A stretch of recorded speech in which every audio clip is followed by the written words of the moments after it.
The Russia-Ukraine war today is vastly different from the initial phase of the conflict. Gone are the expectations of a quick victory. Gone are the illusions of lightning maneuvers. What remains is a long war. A war testing not just military might, but a nation's capacity to endure politically, economically, and socially. In this conflict, both Russia and Ukraine are under immense pressure. Yet, the trajectory of the war indicates that Russia is gradually adapting to the reality of an attritional war. Meanwhile, Ukraine must continue to hold the line with limited resources and a dependency on external support. Looking at the war map today, the front line appears relatively stable, but stable does not mean safe. Along the Donbass, from Kharkiv to Zaporizhia, fighting continues almost daily. Artillery, drones, and infantry clashes have become routine. There is no truly quiet day. Russia is no longer moving with the grand ambition of swiftly penetrating deep into Ukrainian territory. The approach used now is far simpler and, in the context of a long war, more rational. Pressure is applied slowly and continuously. Ukrainian positions are worn down little by little, not shattered all at once. This is not a fast strategy, but one that relies on consistency. Ukraine, on the other hand, remains capable of holding many key positions. Their defense remains solid in many sectors. However, the price is not small. Every day, Ukraine expends ammunition, troops, and political energy merely to prevent its defensive lines from collapsing. In a war like this, simply holding on is extremely costly. One factor often underestimated in reading this conflict is logistics. Many analyses focus too heavily on weapons or tactics, yet modern wars are fundamentally determined by the ability to keep supplies flowing. It is in this aspect that Russia demonstrates its structural strength. Russia possesses an extensive railway network integrated with its military system. Domestic ammunition production continues. Large logistical depots are positioned behind the front line with layered protection.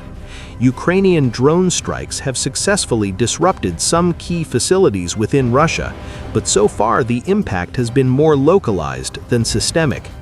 As long as Russian artillery can still fire in large volumes and frontline troops receive regular supplies, Russia can maintain the pressure.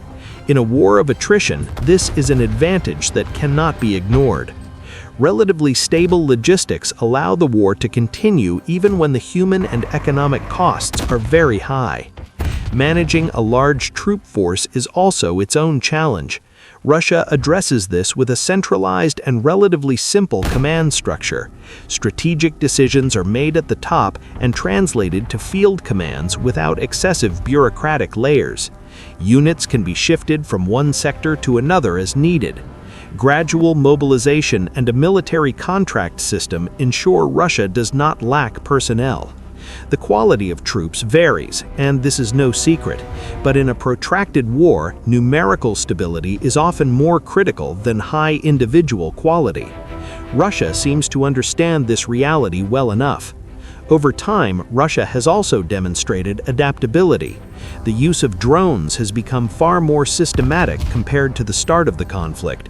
Drones are now used not just for strikes, but also for reconnaissance and artillery fire correction. The result is a pattern of warfare that is more coordinated and efficient, though still brutal. This is not a beautiful or heroic war. It is a cold, technical, and exhausting one. Russia appears to accept that reality and adjust its approach accordingly. There are no attempts to build narratives of quick battlefield victories. What exists is the effort to maintain pressure, keeping the opponent in a constant defensive posture. On the other side, Ukraine continues to receive substantial support from the West. NATO and EU countries keep sending military aid, intelligence, and economic support. This assistance is crucial to Ukraine's ability to endure. Without it, the situation on the front line would likely be far more difficult.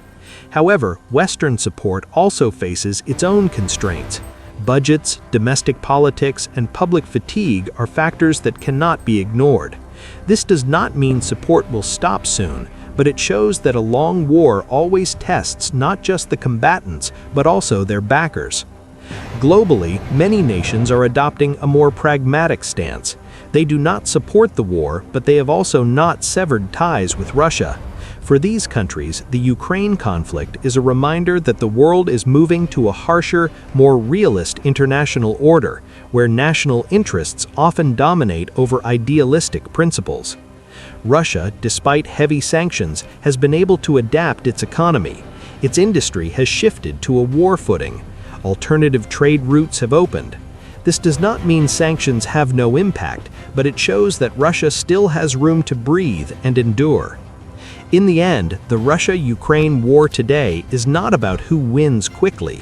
It is about who can endure longer with losses that remain acceptable. Russia is showing that it is prepared for a long war with an approach that is harsh, imperfect, but consistent. This is not an absolute compliment nor a moral justification. It is a strategic reading. In modern war, endurance is often more decisive than momentary advantage. And this war, more than anything, is a war of endurance.